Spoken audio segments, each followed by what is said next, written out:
ओम नमो भगवते वासुदेवाय। ओम नमो भगवते वासुदेवाय। ओम नमो भगवते वासुदेवाय। यः स्वानुभावम् अखिलं श्रुतिसारमेकम् आध्यात्मदीपम् अतितीर्षितां तमोऽन्धम् संसारिणां करुणयः पुराणगुह्यम् तं व्याससूनम् उपयामि गुरुं मुनीनां। नारायणं नमस्कृत्य नरं चैव नरोत्तमं देवीं सरस्वतीं व्यासं ततो जयमुदीरये। श्रवणतः स्वकथा कृष्ण पुण्यश्रवण कीर्तिनः हृदयन्तस्तो हि भद्राणि विदुनोति सुहृत् सताम्। नष्टप्रायेषु अभद्रेषु नित्यं भागवत सेवया भगवती उत्तम श्लोके भक्तिर्भवति नैष्टिकी। श्रमतः श्रद्धया नित्यं गृणतश्च स्वचेष्टितं कालेन नातिदीर्घेण भगवान् विशते हृदि। कृष्णाय वासुदेवाय देवकी नंदनाय च नंदगोपकुमाराय गोविंदाय नमो नमः। जय श्री कृष्ण चैतन्य प्रभु नित्यानंद श्री अद्वैत गदाधर श्रीवासादि गौर भक्त वृंद। हरे कृष्णा कृष्णा कृष्णा हरे हरे, हरे राम राम राम हरे हरे। हरे कृष्णा कृष्णा कृष्णा हरे हरे, हरे राम राम राम हरे हरे। हरे कृष्णा कृष्णा कृष्णा हरे हरे, हरे राम राम राम हरे हरे। हरे कृष्ण। सभी भक्तों का स्वागत है प्रातःकालीन श्रीमद् भागवतम के सत्र में। और हमने कल परसों, कल तो हमारे हिज ग्रेस रोहिणी नंदन प्रभु ने रिवीजन कराया था सबको। उम्मीद कर रहा हूँ अच्छा रिवीजन हो गया होगा। और हमने परसों शनिवार को हमने पढ़ा 28 और 29, दो श्लोकों को हमने किया था शनिवार को। तो एक बार फटाफट रिवीजन कर लेते हैं। 28 नंबर में अब सूत गोस्वामी कहना चालू करते हैं। शील सूत गोस्वामी ने इस प्रकार कहा।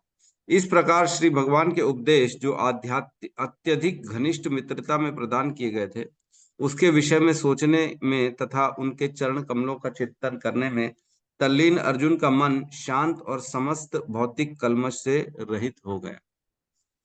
और कहते हैं 29 नंबर श्लोक में, अर्जुन द्वारा भगवान श्री कृष्ण के चरणों कमलों का निरंतर स्मरण किए जाने से उसकी भक्ति तेजी से बढ़ गई, जिसके फलस्वरूप उनके उसके विचारों का समस्त मैल दूर हो गया। जैसे ही उन्होंने भगवान के चरण कमलों का स्मरण किया, उनकी भक्ति तुरंत बढ़ गई, तेजी से बढ़ गई, और जिसके फल स्वरूप उनके विचारों में जो मैल था वो सारा का सारा दूर हो गया, है ना। विदुनोति सुहृत सताम, हम पढ़ते हैं ना, श्रवणता श्रद्धया नित्यम गिरतश्च स्वचेष्टितम श्रवणता श्रवताम स्वकथा कृष्ण पुण्य श्रवण कीर्तना हृदयंतस्तो ही अभद्राणी विधुनोति सुहृत सताम।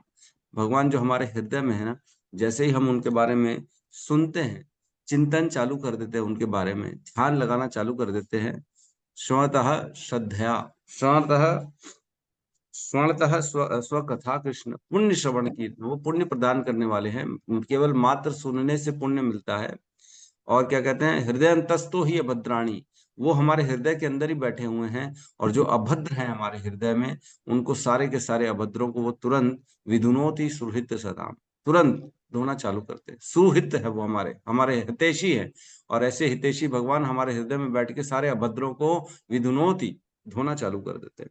तो हमारे हृदय में क्या बचता ही नहीं, कोई अभद्र, कोई गंदगी बचती नहीं, है ना। क्या हमारे जो है शिक्षा अष्टकम का भी पहला पहला श्लोक यही है ना। क्या कहते हैं, चेतो दर्पण मार्जनम भव महादावा अग्नि निर्वापणम श्रेयस कैरव चंद्रिका वितरण विद्यावधु जीवनम आनंदम बुद्धिवर्धनम पति पदम पूर्ण अमृत स्वादनम, है ना। तो इस प्रकार भगवान के नाम का केवल चिंतन चैंटिंग करने से हमारे हृदय के सारे कल्मश दूर हो जाते।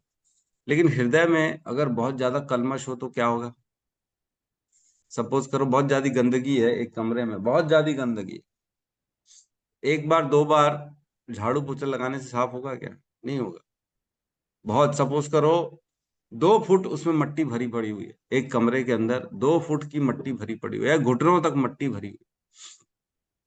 अगर थोड़ी सी मटकी उसमें से थोड़ा सा धूल निकाल भी दी हमने, एक आध 2 बाल्टी, तो कोई फर्क पड़ेगा क्या? फर्क नहीं पड़ेगा, वो ऐसी गंदगी दिखेगा ही दिखेगा। 2-4 बाल्टी और निकाल देंगे तो भी ऐसा लगेगा, नहीं नहीं मट्टी तो भरी पड़ी हुई है, पूरी मट्टी मट्टी दिखेगी, सफाई नहीं हुई। लेकिन सफाई हुई है कि नहीं हुई है? हुई है। 2-3 बाल्टी तो कम से कम कचरा बाहर आया है। वैसे ही हमारा हाल है। हमारा हाल, इतना ज्यादा मट्टी भरी पड़ी हुई, इतनी ज्यादा गंदगी भरी पड़ी हुई है कि थोड़ा बहुत नाम जप करने से हमारे को ऐसा लगता है नहीं, कोई फर्क तो पड़ नहीं रहा प्रभु जी। प्रभु जी चैंटिंग कर रहे हो, no no, no difference at all प्रभु जी। जैसे पहले थे वैसे ही अभी भी मन भी हमारा विचलित है, हमारा दिमाग भी इधर उधर चला जाता है, हम कुछ नहीं कर पा रहे, ऐसा लग रहा है कोई फर्क ही नहीं पड़ रहा। बट फर्क पड़ा, दिखेगा नहीं अभी वो, दिखेगा but it will take time, थोड़ा सा समय लगेगा। जब और धीरे धीरे धीरे धीरे और बाल्टियां निकलेंगी और बाल्टियां निकलेंगी, फिर एक दिन ऐसा समय आएगा कि अब कमरा साफ दिखना चालू हो रहा है, अब चालू हो रहा है, दिखेगा। धैर्य रखना पड़ेगा, श्रद्धा रखनी पड़ेगी, और लगे रहना पड़ेगा, है ना, प्रयासों में कमी नहीं करनी है ना, उत्साह बना रखना है। और प्रयास मतलब कमी नहीं, उत्साह बना रहे, और श्रद्धा, ये तीनों चीजें, गुरु पे श्रद्धा, जो प्रभुपाद की वाणी है उस पर श्रद्धा, भगवान के नाम में श्रद्धा, है ना, नाम और नामी में कोई भेद नहीं। इस प्रकार हम जैसे जैसे आगे बढ़ेंगे, धीरे धीरे हम देखेंगे हमारे हृदय की सारी मलिनता बाहर हो गई। हरि बोल, हरे कृष्ण। तो आज हम प्रवेश करते हैं 30 नंबर श्लोक में। ठीक है,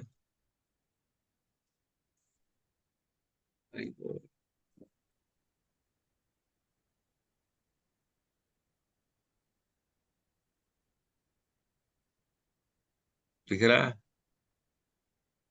जी प्रभु जी। जी प्रभु जी। श्लोक क्रमांक 30, अध्याय 15, स्कंद 1, पांडवों की सामयिक निवृत्ति, साथ में दोहराएंगे। गीतम भगवता ज्ञानम गीतं गीतं भगवता ज्ञानं यत् तत् सांग्रम मूर्धनि संग्राम यत् यत् संग्राममूर्धनि मूर्धनि संग्राम। गीतम भागवता ज्ञानम गीतं गीतं भगवता गीतं भागवता भगवता ज्ञानं ज्ञानं यत् तत् संग्राम मूर्धनि यत् यत् संग्राममूर्धनि काल कर्म तमोरुद्धम कालकर्मतमोरुद्धं पुनर्ध्यगमत प्रभु पुनरध्यगमत प्रभु। प्रभु। गीतं गीतं भागवता ज्ञान गीतं गीतं भगवता भगवता ज्ञानं यत्तत् सङ्ग्राममूर्धनि यत् संग्राममूर्धनि संग्राममूर्धनि कालकर्म तमोरुद्धम् कालकर्मतमोरुद्धं न अध्यगमतव प्रभु। पुनरद्यगमत पुनरध्यगमत प्रभु। प्रभु। गीतं भगवता ज्ञानम् गीतं भगवता ज्ञानं यत् तत् संग्राममूर्धनि यत् संग्राममूर्धनि कालकर्म तमोरुद्धम् कालकर्मतमोरुद्धं पुनरध्यगमत प्रभु। पुनरध्यगमत प्रभु। गीतं भगवता ज्ञानं गीतं भगवता ज्ञानं यत् संग्राममूर्धनि यत् तत् संग्राममूर्धनि संग्राममूर्धनि कालकर्म तमोरुद्धम् कालकर्मतमोरुद्धं पुनरध्यगमत् प्रभु। पुनरध्यगमत प्रभु। गीतं भगवता ज्ञानं गीतं भगवता ज्ञानं यत् तत् सङ्ग्राममूर्धनि यद्य संग्राममूर्धनि कालकर्म तमोरुधम् कालकर्मतमोरुद्धम् नर आध्यगमत प्रभुः नरद्यगमत प्रभु। हरे कृष्ण। अनुवाद। श्री भगवान की लीलाओं तथा कार्यकलापों के कारण डबल आवाज।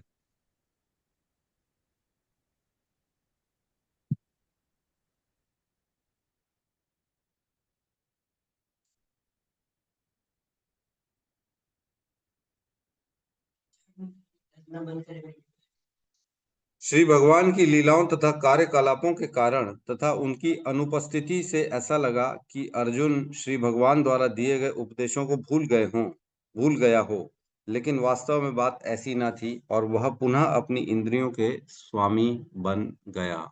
ओम ज्ञानतिमिरन्धस्य ज्ञानांजन शलाकया चक्षुरुन्मिलितं येन तस्मै श्री गुरुवे नमः। श्री चैतन्य मनोभीष्टं स्थापितं येन भूतले स्वयं रूपः कदा मह्यं ददाति स्वपदान्तिकम्। वन्देऽहं श्रीगुरु श्रीयुतपदकमलं श्रीगुरून् वैष्णवांश्च श्रीरूपं सागरजातं सहगण रघुनाथान्वितं तं सजीवं साद्वैतं सावधूतं परिजन सहितं कृष्ण चैतन्य देवं श्रीराधा कृष्ण पादान् सहगण ललिता श्री विशाखान्वितांश्च। हे कृष्ण करुणा सिंधु दीन बंधु जगतपते गोपेश गोपिका कांता राधा कांत नमस्तुते। तप्त कांचन गौरांगी राधे वृंदावनेश्वरी वृषभानुसुते देवी प्रणमामि हरिप्रिये। वाञ्छाकल्पतरोभश्च कृपा सिन्धुभ्य एव च पतितानां पावनेभ्यो वैष्णवेभ्यो नमो नमः। नमो विष्णुपादाय कृष्णपृष्ठाय भूतले श्रीमते भक्तिवेदांत स्वामीति नामिने। नमस्ते सरस्वती देवे गौरवाणी प्रचारिणे निर्विशेष शून्यवादी पाश्चात्य देशतारिणे। जय श्री कृष्ण चैतन्य प्रभु नित्यानंद श्री अद्वैत गदाधर श्रीवासादि गौर भक्त वृंद। हरे कृष्णा कृष्णा कृष्णा हरे हरे हरे राम राम राम हरे कृष्णा। तो श्लोक क्रमांक 30 यहाँ पे कह रहे हैं, कौन कह रहा है? सूत गोस्वामी कह रहे हैं। अब अर्जुन नहीं कह रहा। अब अर्जुन की बातें अभी फिलहाल स्टॉप हो गई हैं। अभी सूत गोस्वामी कह रहे हैं गीतम भगवता ज्ञानम गीतम भगवता ज्ञानम यत तत् संग्रामम मूर्धनि। मतलब भगवान द्वारा जो भगवत गीता का दिव्य ज्ञान था ना, गीता भगवता ज्ञानम, जो भगवान के द्वारा उपदेशित किया गया था, गीता जो भगवत ज्ञान से परिपूर्ण था, जिसमें दिव्य ज्ञान है ना, ऐसा ज्ञान गीतम भगवता ज्ञानम यत तत् संग्रामम मूर्धनि। वह युद्ध संग्रामम ऊर्धनि है ना, मतलब मूर्धनि। मूर्धनि मीन्स उसका मुखारविंद है, जिसको मुखड़ा कहा जाता है ना, मूर्धनि। किसका मुखड़ा?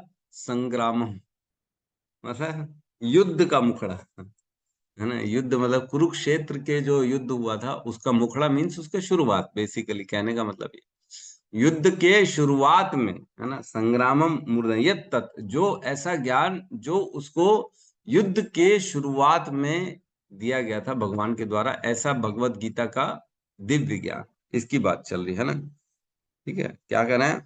काल कर्म तमो रुद्धम, काल कर्म तमो रुद्धम, ऐसा लगा जैसे काल तथा कर्म के प्रभाव से वह भूल गया था।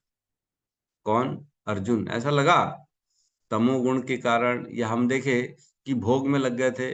वो तो पूरे राज्य शासन को चला रहे थे, हैं, अनेक अनेक काम कर रहे थे वो लोग, और ऐसा लग रहा था भगवत गीता से परे हो गए, है ना। हमने देखा युधिष्ठिर महाराज भी जैसे ही जीते, उसके बाद जब उनका जो शोक खत्म हुआ भीष्म पितामह के बाद, तो फिर उन्होंने अपने राज्य शासन में लग गए और सारे तरह से काम करने लगे, सभी भोगों को भोगने लगे, लेकिन धर्म संगत भोगा। लेकिन ऐसा लग रहा था कि अब वो दिव्य ज्ञान भूल चुके। क्या कोई बता सकता है अभी एट प्रेजेंट कुरुक्षेत्र को युद्ध हुए कितना समय हो? अभी जिस स्थिति में हैं अपन, मतलब भगवान जा चुके हैं, भगवत प्राण हो चुका है, अर्जुन द्वारका से आए हैं, रानियां भी सारी की सारी भीलों ने लूट ली हैं, और वापस आके अब अर्जुन युधिष्ठिर से मिले हैं, तो कितना समय हो गया है कुरुक्षेत्र? लगभग, ऐसा कोई फिक्स नहीं है, अंदाज 2 साल 5 साल कितना हो गया, कोई बताना चाहेगा? और प्रभु जी हरे कृष्णा। आ, हम्म 5000 साल तो ये कलयुग को हो गए हैं। तो उसके पहले मतलब 125 मतलब 130 40 वर्ष और पहले हुआ होना। नहीं, एक सौ अरे तीस माता चालीस जी, वर्ष मैं तो थोड़ा ज्यादा ही हो गया। मतलब लगभग 50 वर्ष पहले। 5150। अरे मैं एक सौ आज की पचास गिनती ज्यादा हो नहीं, गया। हाँ आज की गिनती नहीं कर रहा माता जी, मैं अर्जुन के लिए पूछ रहा हूँ कि अर्जुन जब वापस आ गया है युधिष्ठिर के पास मिल के, ये सब बातें जो अभी हम जिस प्रसंग में हैं, उस प्रसंग को चल रहा है, जो अर्जुन भी युधिष्ठिर के सामने रो रहे थे, उनका पीलापन हो गया था, पूरा शरीर की कांति चली गई थी, वह समय से युद्ध कितने पहले हुआ था, मैं ये पूछ रहा हूँ। कितना काल हो गया है? जैसे हम बचपन का 10वीं क्लास का मैं अगर आपसे क्वेश्चन पूछूं तो आपको याद रहेगा क्या? नहीं, आप भूल चुके हो अभी। नहीं, तो वैसी नहीं। युधिष्ठिर, ये वैसी अर्जुन भी क्या भगवत गीता को भूल चुका है? लगभग कितना समय हो गया भगवत गीता को भगवान के मुख से सुने हुए अर्जुन को इस समय? प्रश्न समझ में आया मेरा? जी जी, अभी समझ में आया प्रभु जी। बताओ, अब बताओ आप। अरे कोई अंदाजा नहीं लगा रहा है, इतना भगवत भागवतम सुन रहे हो आप लोग, इतना समय हो गया है। बड़ा मुश्किल है, बताइए, कुछ तो बताइए। प्रभु जी लगभग 50 से 25 साल तक के होगा प्रभु जी, लगभग। अरे 25 से 50 साल, आप तो बहुत बड़ा टाइम बता दिए। प्रभु टोटल जी एक एक सौ साल पच्चीस तो साल नहीं की तो रहा। लीलाएं करे भगवान ने। हाँ, भगवान प्रभु ने जी 125 साल लीलाएं की। क्या कह रहे हैं माता जी? वो तो चले गए थे अर्जुन, एक साल तक वहां रहे, उसके बाद ऐसे ही 1-2 साल हुआ होगा, 1-1.5 साल। मतलब युद्ध हुए 2 साल हो गया, अब भगवान जी जा चुके, अब वापस युधिष्ठिर के पास आके रो रहे हैं, ऐसा जी है? जी जी। मतलब युद्ध हुआ लगभग 1.5 साल में भगवान चले गए, और अभी 2 साल हुए उनको वापस आए, ऐसा मतलब 2 साल में जी सारा काम हो गया? नहीं, गलत बात है, एकदम गलत। प्रभु जी अभी तो यहाँ पे मतलब सब वहाँ पे सभी क्या बोलते हैं, शुद्ध शुद्ध गोस्वामी मतलब शुद्ध बोल रहे हैं, तो ये तो बहुत टाइम हो गया, मतलब भगवान के जाने के बाद फिर ये हुआ सारी चीज़। अरे सूद गोस्वामी तो अलग ही बोल रहे जी, सूद गोस्वामी को बोलने वाले कितने, मैं वो नहीं पूछा कि सूद गोस्वामी कितने साल बाद पूछ बोल रहे हैं भागवतम। प्रश्न नहीं समझ में आ रहा लग रहा है मेरा। मैं बहुत बोल रहा सा- हूं, जब युधिष्ठिर के पास आके अर्जुन रो रहे हैं कि भगवान जा चुके हैं, तो लगभग लगभग युधिष्ठिर के सामने जब रो रहे हैं अर्जुन आके, तो भगवत गीता का ज्ञान भूल चुके हैं, तो लगभग कितने साल पहले उन्होंने भगवत गीता सुनी थी अर्जुन ने? मैं ये प्रश्न पूछ रहा हूँ।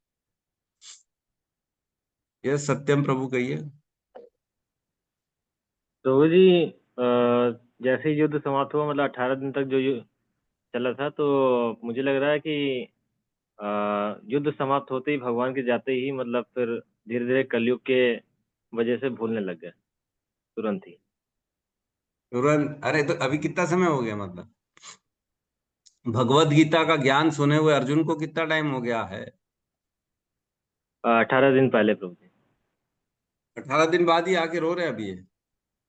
भगवान चले भी गए अ, 18 दिन में? नहीं, मतलब भगवान के जाने के बाद प्रभु। भगवान कितने साल गए, कितने साल के बाद गए युद्ध के? लगभग लगभग 1-2 साल प्रभु जी।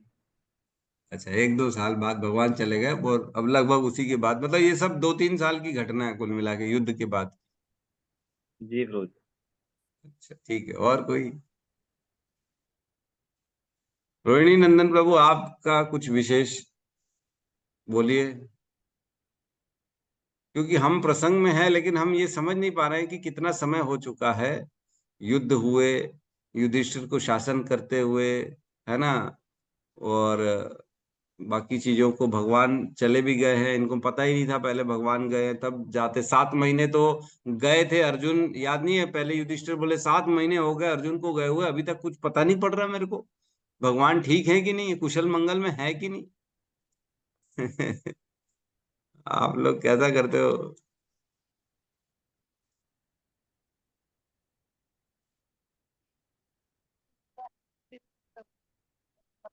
जी क्या कह रहे हैं माता जी?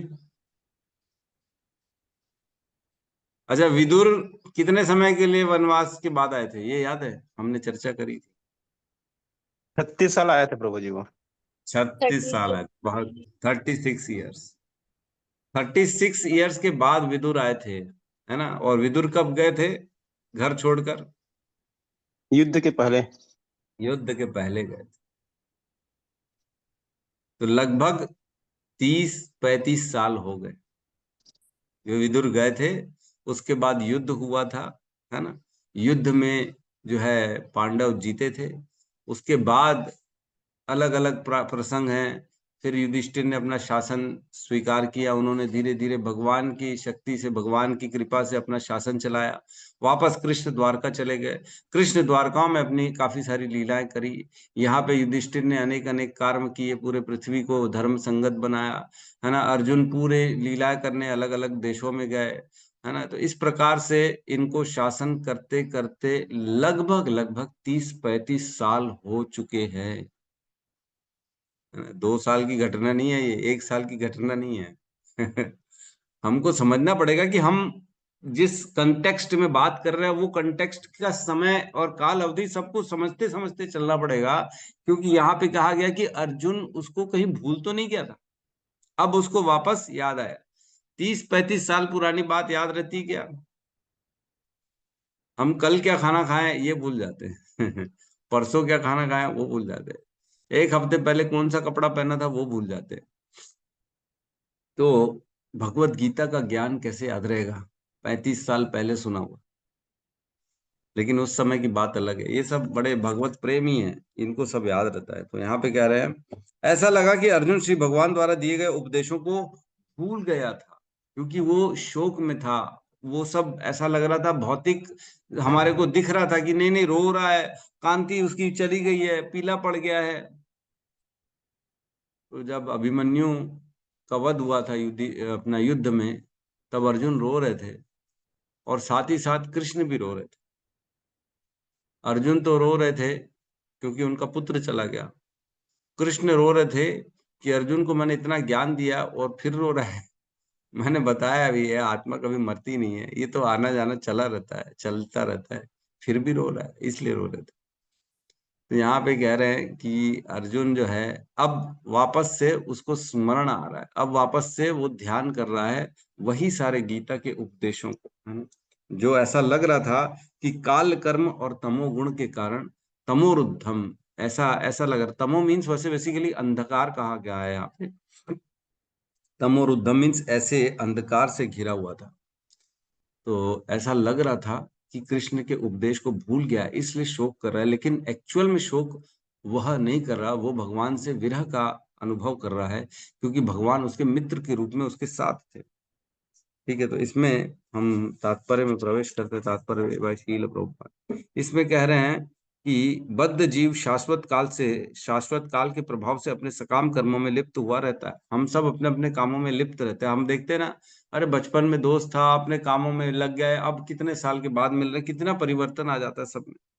किंतु जब परमेश्वर इस पृथ्वी पर अवतरित होते हैं, तब वे काल द्वारा भूत, वर्तमान तथा भविष्य की भौतिक धारणाओं द्वारा प्रभावित नहीं होते हैं। भगवान काल और इन प्रकृति के गुणों से परे रहते हैं। भगवान कभी भी इनके अंतर्गत नहीं आते। भगवान कहते हैं ना, बहुनी में व्यतीतानि जन्मानि तब च अर्जुनम ते सर्वे, सभी को मैं याद रखूं, मतलब तेरे तेरे और मेरे बहुत सारे जन्म हो चुके हैं अर्जुन, और मुझे सब याद है, लेकिन तुम्हें कुछ भी याद नहीं हो सकता, है ना? क्या कहते हैं, तान्य अहम वेद सर्वाणि न तम वेद परंतप। तुम उसको याद नहीं रख सकते हो, लेकिन मैं सब जन्मों को याद कर रखता हूँ। क्यों? क्योंकि वो भगवान, हम नहीं कर सकते ये सब चीजें। और कहते हैं 7:26 में, वेद अहम समतित्तानि वर्तमानि च अर्जुन भविष्याणि च भूतानि माम तु वेद न कश्चन। जो हो चुका है, जो हो रहा है, जो होने वाला है ना, मैं सब जानता हूं। भगवान कहते हैं जो भविष्य में होने वाला है, जो भूत में घटित हो चुका है, मैं सब जानता हूं। भगवान भविष्य जानते हैं, हमारा भविष्य क्या है, भगत बनेंगे कि नहीं बनेंगे, है ना, कब हमारा भगवत धाम प्राप्ति होगी। तो प्रश्न उठ सकता है कि प्रभु ये तो फ्री है, हम तो, हमारे पास फ्रीडम, हमारे पास फ्री फ्री विल है 5%, भक्ति करें कि ना करें, कर्म करें कि ना करें कृष्ण के प्रति, तो कैसे पता पड़ेगा भविष्य में क्या होने वाला है।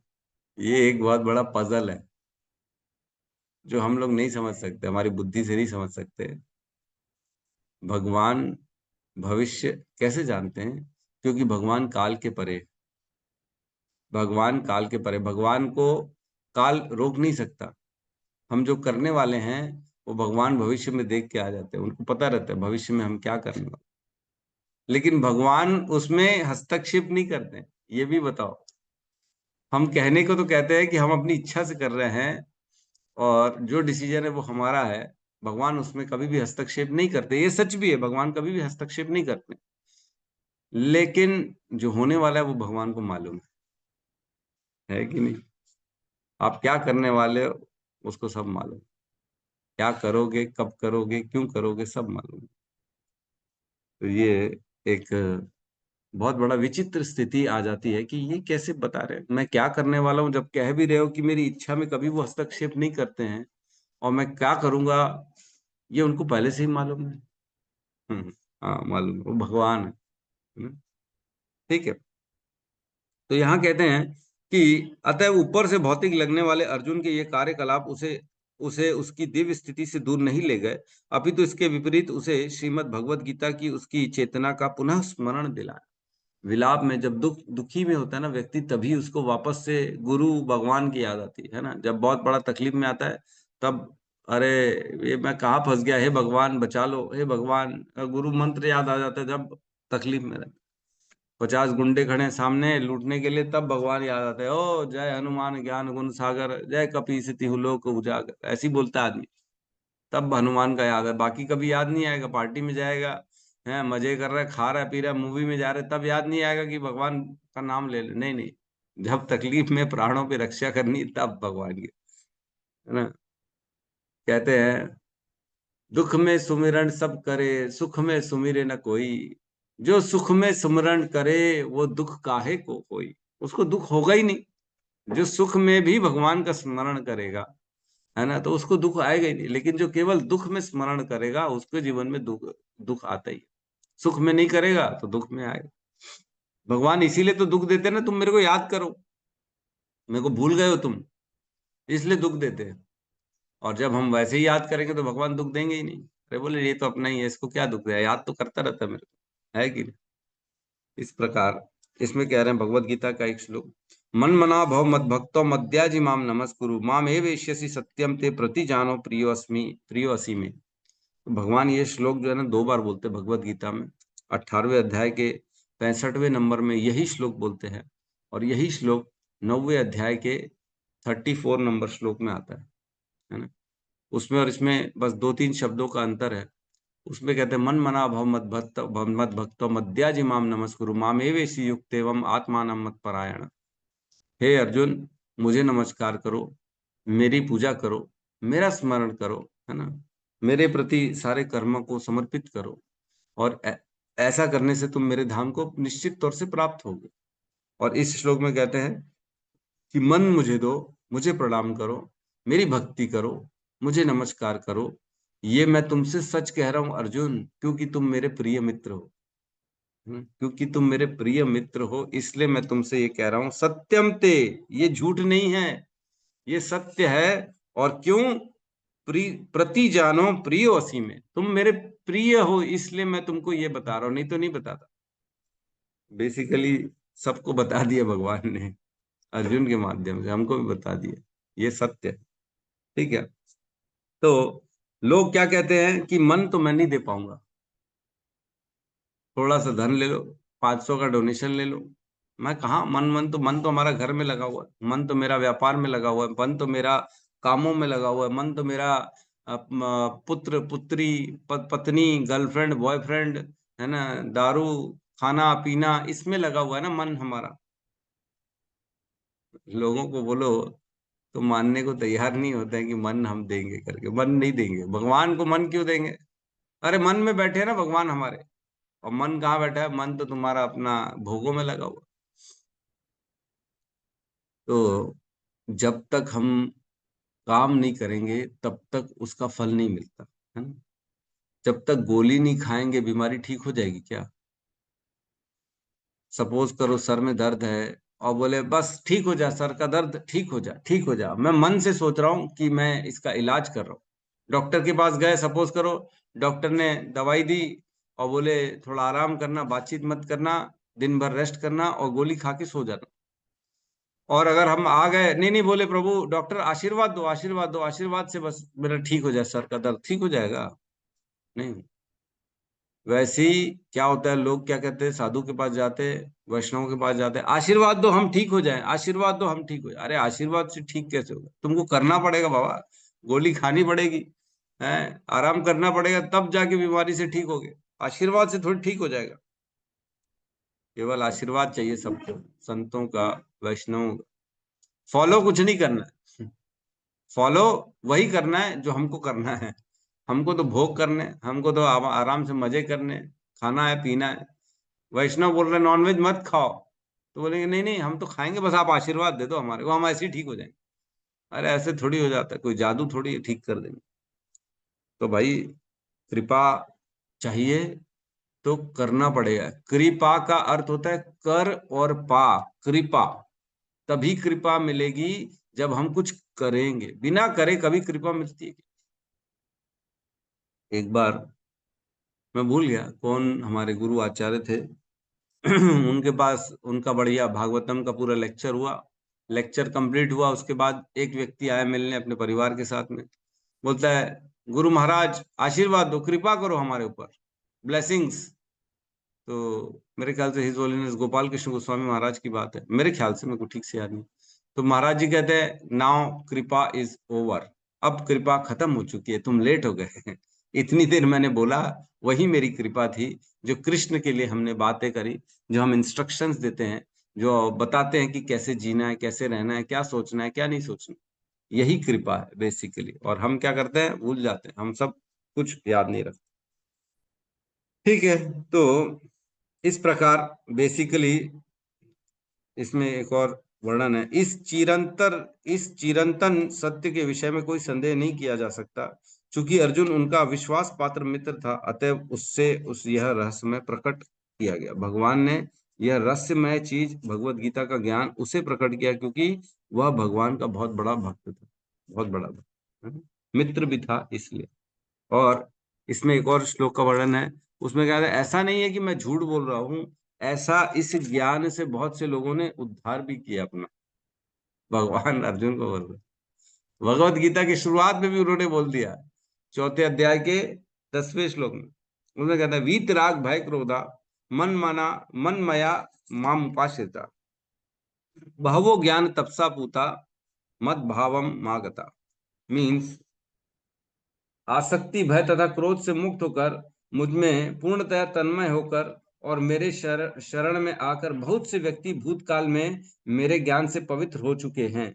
इस प्रकार से उन सबों ने मेरे प्रति दिव्य प्रेम को प्राप्त किया। तो भगवान बोल रहे हैं, प्रैक्टिकल्स बता रहे, ऐसा नहीं बॉस कि तुम अकेले हो, और भी लोग हैं जिन्होंने ये दिव्य ज्ञान को प्राप्त किया है और सुखी हो गए। तुम टेंशन मत लो। तो यहाँ पे एक और इंपॉर्टेंट लाइन है, लास्ट की 3 लाइन। अतः मनुष्य को चाहिए कि वह अपने जीवन के कार्यकलापों को और श्री भगवान के ध्येय में तालमेल पैदा करे।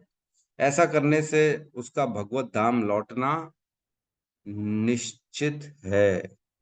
यही जीवन की सर्वोच्च सिद्धि है। समझ पा रहे क्या बोला गया प्रभुपाद ने यहाँ पे? प्रभुपाद कह रहे हैं मनुष्य को चाहिए कि वह अपने जीवन के कार्यकलापों और श्री भगवान के ध्येय में तालमेल पैदा करे। मतलब हमारे जो रूटीन वर्क है, हमारे जो दिन भर के काम हैं, हमारी जो जिम्मेदारियां हैं, वो सारी की सारी, और दूसरी तरफ भगवान के ध्येय, भगवान का चिंतन, जो कृष्ण कॉन्शियसनेस है, उसके प्रति जो हम सेवाएं कर रहे हैं, जो काम कर रहे हैं, चैंटिंग कर रहे हैं, प्रसाद पा रहे हैं, या हियरिंग चैंटिंग कर रहे हैं, भगवत गीता की क्लास, भागवतम की क्लास में आ रहे हैं, तो ये सारे कार्यकलाप, दो प्रकार के कार्य हो गए, एक भौतिक कार्य हो गए, एक आध्यात्मिक कार्य हो गए। दोनों के बीच में बैलेंस बनाएं। और क्या करें? ऐसा करने से उसका भगवत धाम लौटना, क्या लिखा है? संभव, संभव लिखा है, निश्चित है लिखा है। निश्चित मीन्स गारंटीड, कंफर्म है। प्रभुपाद कह रहे कंफर्म है। जो अपने जीवन में भौतिक कार्यकलापों को और कृष्णा कॉन्शियसनेस में बैलेंस लाता है, उसका भगवत धामा जाना निश्चित है। यही जीवन की सर्वोच्च सिद्धि है। यही सबसे बड़ा एक्सपर्टीज है जीवन की, जिसने अपने जीवन में अपने भौतिक कार्यों को और आध्यात्मिक कार्यों को भगवान कृष्ण के प्रति जो हमारे चित्त को जागृत करना है, उन सारे कार्यों में अगर बैलेंस ला लेता है तो निश्चित ही भगवत धाम जाएगा। तो किसी को संशय नहीं होना चाहिए। भगवत गीता के अंत में भी युधिष्ठिर, अर्जुन ने कहा यही कि हे प्रभु, अब मैं आप जो बोलेंगे वो करूं। नष्ट मोहा स्मृतिर लब्धा तब प्रसाद मया अच्युता। आपका प्रसाद पा लिया हूं मैंने, भगवत गीता प्रसाद है आपका, मैं ये पा लिया हूं। तो अब क्या है? नष्ट मोहा, मेरे मोह सारे नष्ट हो गए कि ये मेरा है, ये धन, ये परिवार, ये सब मेरा है, ये मोह कि मैं शरीर हूं, ये मोह से बाहर आ चुका हूं। नष्ट मोह स्मृतिर लब्धा, वापस मेरे को मेरी स्मृति वापस आ गई है। तव प्रसाद मया अच्युता, आपके प्रसाद से, भगवत गीता के ज्ञान से, स्थितो अस्मि गतः संदेह, अब मैं अपने वास्तविक स्वरूप में स्थित हूं। वास्तविक स्वरूप क्या है? कि हम कृष्ण के अंश हैं, हम कृष्ण के पुत्र हैं, हम कृष्ण के सेवक हैं, ये हमारा अंश है, हमारा वास्तविक सत्य है। स्थितो अस्मि, अब मैं अपने वास्तविक स्वरूप में स्थित हो गया हूं। गतः संदेह, अब संदेह खत्म हो चुका है कि मैं अपने लिए, भोग के लिए युद्ध नहीं करूं। मैं जो कर रहा हूं वो अपने लिए कर रहा हूं, ये संदेह से दूर हो गया हूं।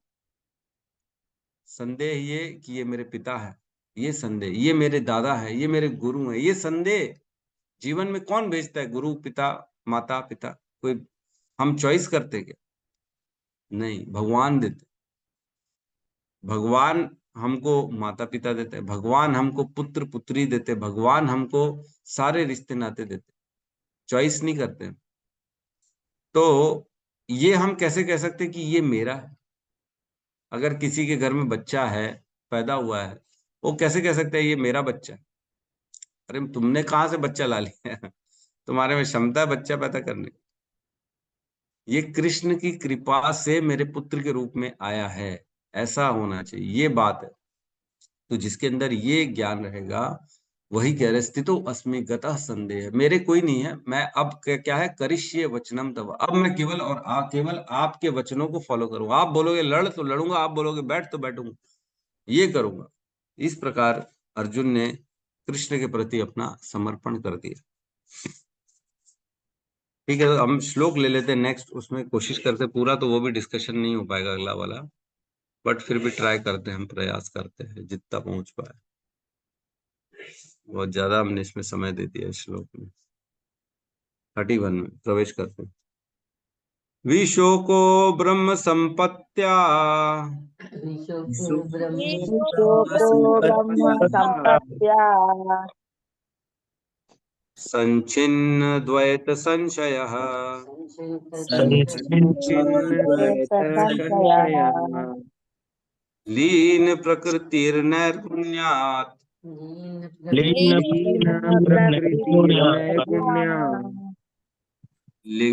लिंगत्वाद संभवः लिंगत्वाद संभवः विशोको ब्रह्म संपत्त्या विशोको ब्रह्म संपत्त्या संच्छिन्न द्वैत संशयः द्वैत संशयः लीन प्रकृतिर्नैगुण्या लीन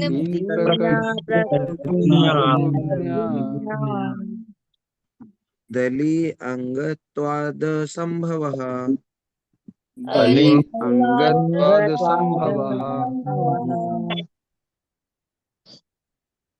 विशोको संपत्त्या ईशो ब्रह्म संपत्त्या संचिन्न दैत संशय संशयः लीन प्रकृति नैगुण्यात् प्रकृतिर्नैगुण्या अलिंगत्वात् संभवः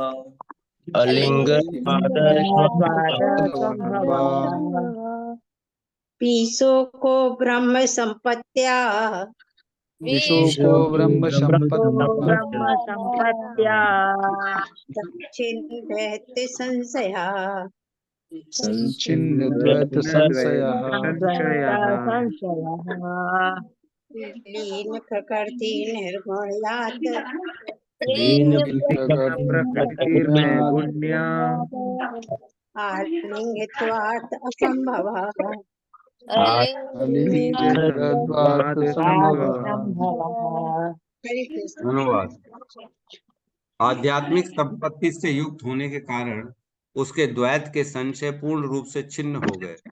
इस प्रकार वह भौतिक प्रकृति के तीनों गुणों से मुक्त होकर आध्यात्म में स्थित हो गया।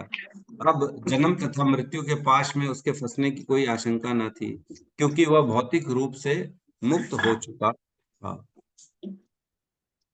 तो यहाँ कह रहे हैं अर्जुन अब वापस उसने उस ज्ञान को याद कर लिया है और वो अब वापस अपने स्मरण में आ चुका है भगवत गीता का ज्ञान। अब उसके लिए विशोकः, शोक की कोई जगह नहीं उसके जीवन में।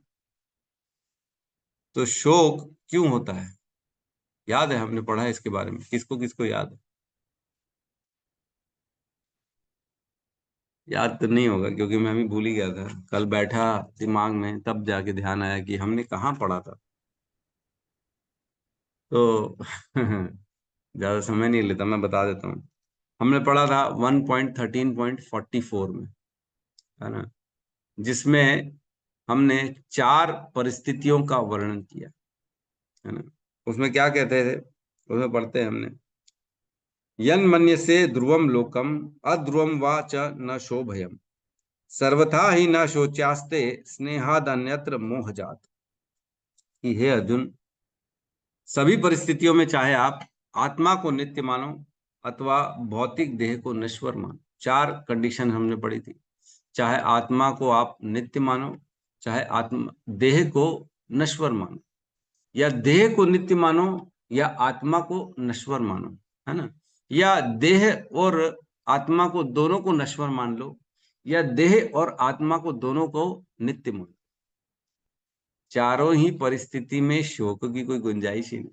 याद है कि हमने पढ़ा था कि तुम क्यों शोक कर रहे हो, क्यों तुम ऐसा क्यों लग रहा है तुमको कि तुम जो है सब तुम्हारा छीन रहा है ना। तो इसमें हमने पढ़ा था कि अगर आत्मा नित्य है तो शोक किस बात का।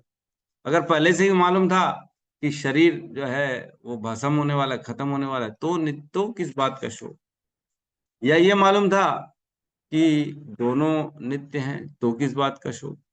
या ऐसा मालूम था कि शायद पहले जो है आत्मा आई, शरीर से घुल गई, मिल गई और अब लीन होके वापस जो है ब्रह्म में तल्लीन हो जाएगी, तो भी शोक की क्या बात, है ना। घट आकाश पट आकाश, भाई शरीर का आकाश अलग है, टूट जाएगा मटका तो फिर बाहर वाले आकाश में मिल जाएगा। तो जब ये मालूम था तो भी कोई जो है शोक की बात नहीं।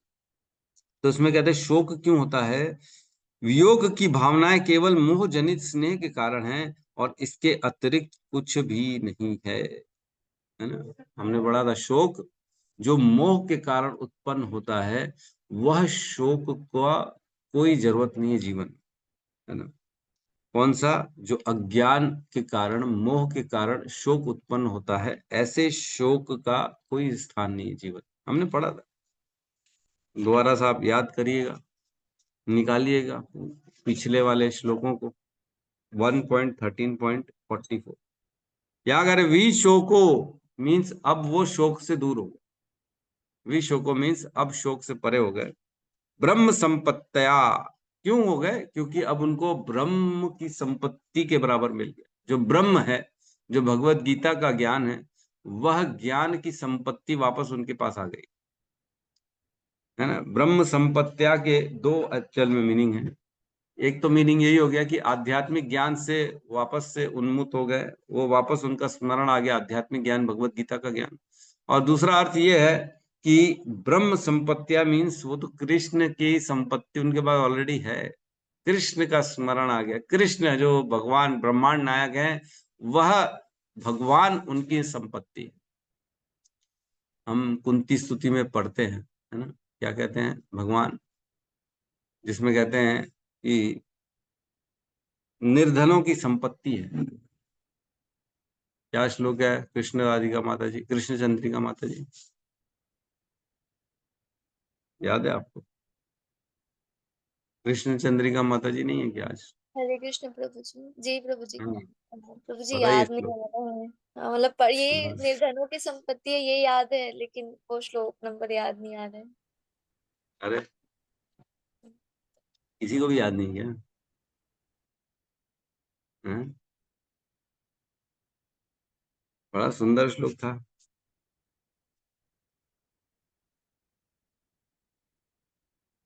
आप तो बोले थे माता जी, मेरे को अच्छे से याद है। ठीक है, कोई बात नहीं। तो माता कुंती महारानी कहती है, नमो अकिंचन वित्ताय निवृत्त गुण वृत्तये, है ना, आत्माराम शांताय कैवल्य पतिये नमः। हे प्रभु, आपको प्रणाम है। नमो अकिंचन वित्ताय, जो गरीब हैं बेचारे जिनके पास कुछ भी नहीं है, आप तो उनके धन हो। उनके जिसके पास कुछ नहीं है, अगर वो कृष्ण का नाम ले रहा है तो उसके पास बहुत बड़ा धन है, कृष्ण धन है। नाम रतन धन पायो मैंने, पायो जी मैंने नाम रतन धन पायो, है ना। मेरे ख्याल से ये मीरा देवी गाती है, पायो जी मैंने राम, नहीं मीरा नहीं गाती, कौन गाता है इसको? मीराबाई है प्रभु जी। हाँ मीराबाई गाती है, ठीक ठीक। तो वो गाती हैं कि मेरे पास भगवान के नाम का धन है। तो नमो अकिंचन वित्ताय, जिनके पास कुछ भी नहीं, आप उनके वित्त हो, उनकी फाइनेंस हो, उनकी मॉनेटरी, उनकी प्रॉपर्टी हो, निवृत्त गुण वित्त, सभी गुणों से परे हो आप, है ना। आत्माराम शांताय, आत्मा में आनंद प्रदान करने वाले, शांति प्रदान करने वाले, कैवल्य पतिये नमः, मुक्ति प्रदाता केवल आप ही हो हे कृष्ण।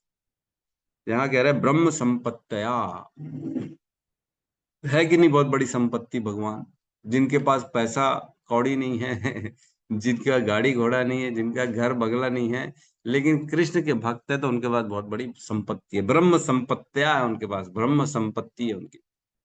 और क्या कह रहे हैं? संचिन्न द्वैत संशय, संचिन्न, छिन्न भिन्न हो गए, एकदम टुकड़े टुकड़े हो गए। क्या? द्वैत संशय, जो द्वैत का संशय था वह टुकड़े टुकड़े हो गए, अब खत्म हो गया, छिन्न छिन्न भिन्न हो गए। हम द्वैत पे भी आएंगे, द्वैत क्या होता है इस पे भी आएंगे। और कहते हैं लीन प्रकृतिर निर्गुणयात, तीनों प्रकृति के तीनों गुणों से परे हो गए। कौन? अर्जुन की बात चल रही है।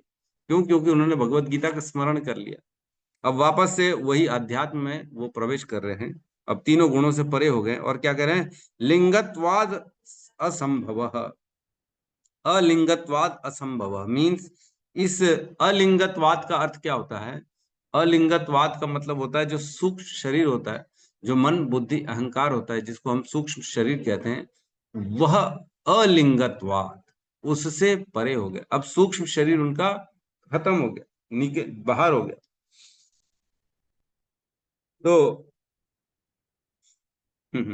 लिंग शरीर मतलब बेसिकली मन बुद्धि अहंकार, जो इच्छा द्वेष, हमारे मन बुद्धि सूक्ष्म शरीर में हमारी इच्छाएं होती हैं, हमारे द्वेष होते हैं, हमारे पुराने कर्म, संचित कर्म, हमारे सारे इकट्ठे संस्कार होते हैं, वह होता है सूक्ष्म शरीर।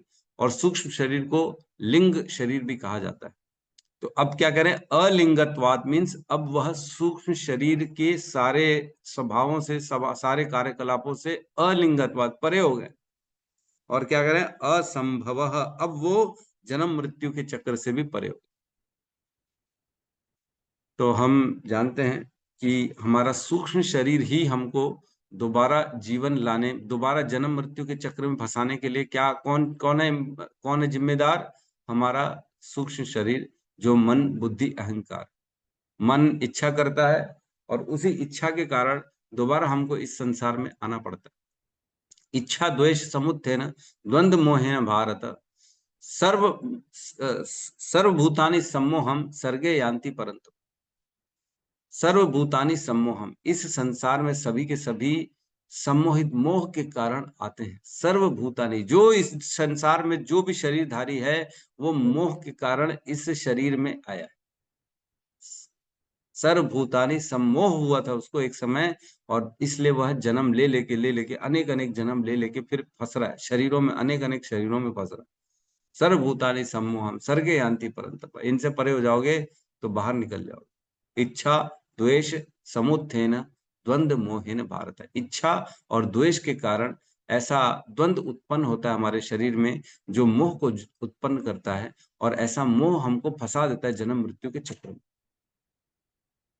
इच्छा करी उड़ने की, उड़ूंगा मैं, हवा में उड़ूंगा।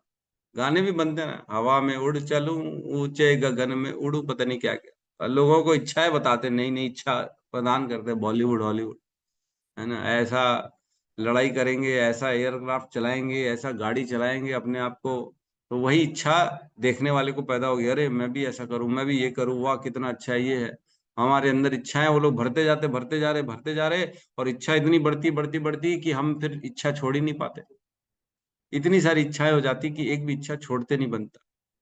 किसी को बोल दो आज तू कोई काम मत कर, जो तेरी इच्छा है मत कर, तो उसके लिए रुकना असंभव हो जाएगा। वेग इतना इंद्रियों का कि इंद्रियों के वेग से निकल ही नहीं सकता। वाचो वेगम मनसा क्रोध वेगम, जीवा वेगम उदर उपस्थ वेगम, एतान वेगान यो विषहेत धीर।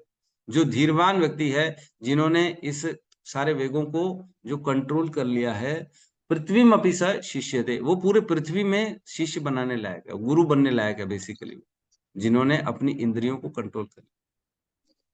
तो द्वैत पे हम कल चर्चा कर लेंगे, है ना। बाकी चीजों पे हम कल चर्चा कर लेंगे। बेसिकली हमने काफी सारी चीजों पे चर्चा कर ली, बट ठीक है, फिर भी ये श्लोक बहुत इंपॉर्टेंट है, क्योंकि द्वैत क्या है, किस प्रकार शोकों से दूर हुआ है, और ब्रह्म संपत्तिया, इतनी बड़ी संपत्ति है भगवत गीता, इसके बारे में हम कल चर्चा करेंगे। किसी का कोई प्रश्न है तो हम ले सकते हैं, जब कर ले। हरे कृष्णा हरे कृष्णा कृष्ण कृष्ण हरे हरे राम हरे राम समस्त की जय। जय जगत गुरु श्रील प्रभुपाद की जय जय। गौर प्रेमानंदे हरि हरि बोल। हरि हरि बोल। हरि हरे कृष्णा प्रभु जी, धन्यवाद प्रणाम, हरे प्रभु जी कोटि कोटि धन्यवाद। धन्यवाद।